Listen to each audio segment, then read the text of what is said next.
This is how the Northwest Rebellion went down. Northwest Rebellion was kind of divided into two issues. The one issue was with the Aboriginal tribes that had a grievance against the Canadian government for them not fulfilling their obligations to the Native tribes as a part of the Indian Act in 1867, and then the second part has to do with the Métis. So we'll start with the first issue first, and that is the treatment by the Canadian government of the Aboriginal tribes. In 1867, the Canadian government signed what was called the Indian Act, and in that they guaranteed the well-being of all of the Native tribes and tribesmen in Canada. They were not living up to these obligations, and a lot of Native tribes on the Canadian prairies were starving because the buffalo was going extinct for a number of reasons, overhunting by the white populations, whatever. So there was a lot of Native tribes on the plains that were suffering and were living in destitute poverty as a result of this, and they needed help. And they weren't getting it from the Canadian government, so they were going to rebel and show the government through force that they meant business. So that's the first part. Second part, and here's some of the Cree and the Blackfoot and chiefs that were involved. We have Chief Big Bear, Chief Crowfoot, and Chief Fine Day. The second part has to do with the Métis. The Métis were heavily involved in the Red River Rebellion. And what most people, especially in Ontario and Quebec, remembered about the Red River Rebellion was that Thomas Scott was executed by this man here, Louis Riel. And Louis Riel had to leave. He had to flee Canada. He was living in North Dakota for a long time. And he was kind of hoping to come back. So when the Métis were starting to get upset with the Canadian government because they were trying to expand into the Northwest Territories again, Louis Riel came back across the border to lead the Métis in yet another rebellion against the Canadian government. And that Canadian government was led by Sir John A. Macdonald. So John A. Macdonald wanted to have a railway from sea to shining sea. So that meant all the way from Nova Scotia all the way to British Columbia, which is now a province of Canada. And he had to work with guys like John Henry Pope and Hugh Allen and Cornelius Van Horn to get this railway from sea to shining sea. It was his mission to get this thing done.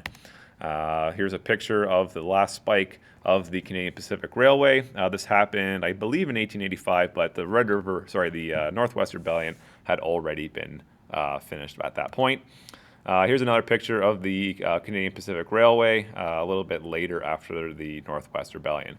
But you can see here that is going all the way through where the Métis were living. We talked about how a lot of the Métis had left Manitoba once Canadian settlers started to come, and they started to go into the District of Saskatchewan, which was a part of the larger Northwest Territories.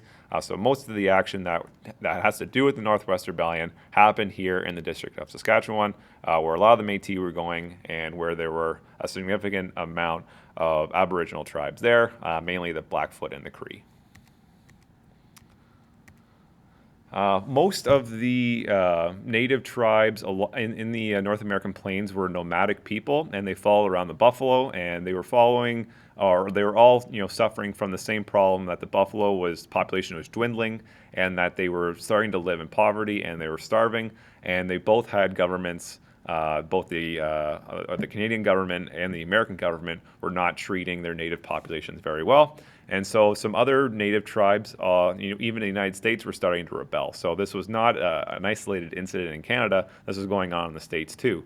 We'll just show you here, General Custer, some of you may have heard of him, and the Battle of Little Bighorn. He got surrounded by the Sitting Bull's forces, and General Custer was killed there.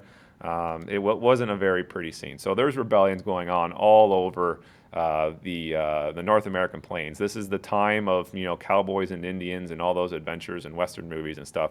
It was very much the Wild West, even way up in Saskatchewan.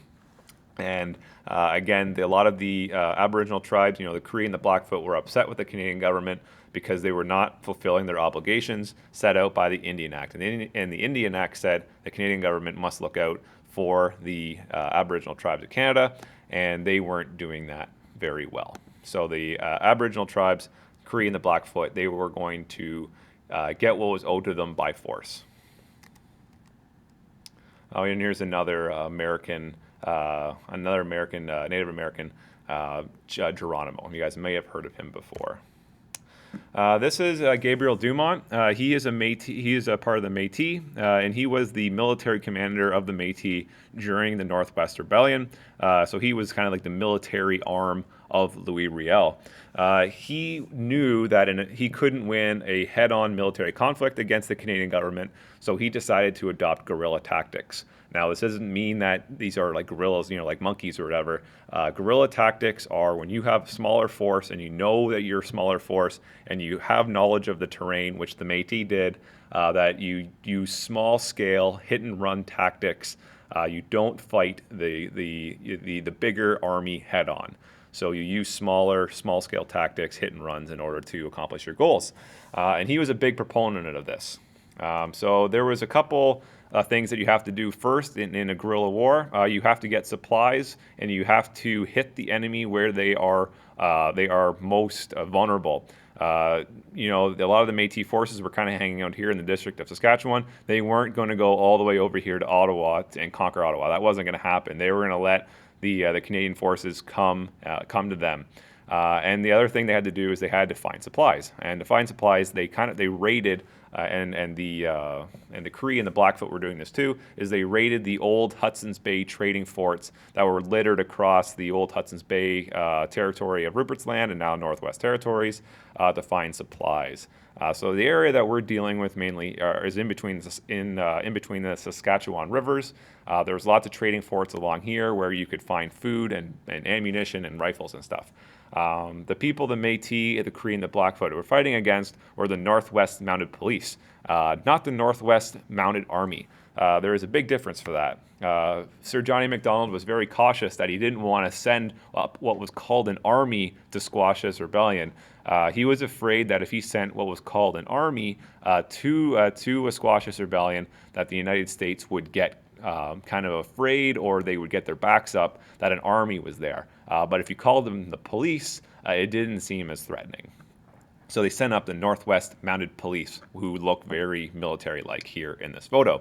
The Northwest Mounted Police sound a lot like the Royal Canadian Mounted Police, and you're right. That's what they used to be called. Now they're called the Royal Canadian Mounted Police because they're still mounted on their horses. They don't ride horses very much anymore. They look more like this. So the hit-and-run tactics were working very well for the Blackfoot, the Cree, and the Métis. They scored some massive victories over the Northwest Mounted Police at places like Fish Creek and Duck Lake. But then Louis Riel, who made a major blunder, he went against Gabriel Dumont's wishes, and he pulled all of the Métis forces back to a town called Batoche. He allowed Batoche to be surrounded by the Northwest Mounted Police, who had superior numbers, and the town ended up being starved out, and they surrendered, and everyone was either captured or killed. So it wasn't a very good idea, and then eventually a lot of the Blackfoot and the Cree tribes, they ended up having to surrender as well. Then this is a picture of them surrendering. I think this is General Crozier here of the Northwest Mounted Police. So go back to Louis Riel. He was captured and put on trial, and it was a very controversial trial. Obviously, a lot of French and Catholic Canadians were supportive of Louis Riel, just like they were during the Red River Rebellion. And if you were English and Protestant, the Orangemen kind of thing, you wanted Louis Riel dead, not only for rebelling against the Canadian government for the second time, but also because he was responsible for the execution of Thomas Scott. And so he was found guilty and he was sentenced to hang. A lot of people in Quebec, and a lot of people sympathetic to Louis Riel, wanted Sir John A. Macdonald to step in. They wanted Sir John A. Macdonald to not allow Louis Riel to be hanged. The Prime Minister had this power. But Sir John A. Macdonald had to make a choice. No matter what he did, he was going to make one group in Canada very angry. And he chose to make the French Canadians, the Catholic Canadians, angry at him. And he decided that Thomas Scott's execution was going to go ahead anyway. And one of Sir John A. Macdonald's famous lines about this was, Riel will hang, though every dog in Quebec shall bark. So Louis Riel was executed in 1885 in Regina, and this symbolized the end of the Northwest Rebellion, and it was the last real resistance to the Canadian government's expansion westward. And in a weird case of irony, I think it was maybe 2 or 3 days after Louis Riel was executed, the last spike, which was this photo right over here, the last spike of the Canadian Pacific Railway was put into place. And this kind of symbolized of Canada's coming together and the squashing of any resistance to the Canadian government. So I hope this video was helpful. Feel free to pause and restart at any time and go back to listen to anything that didn't make sense. Hopefully this video will be helpful to you in creating your character profiles and setting the context for the Northwest Rebellion.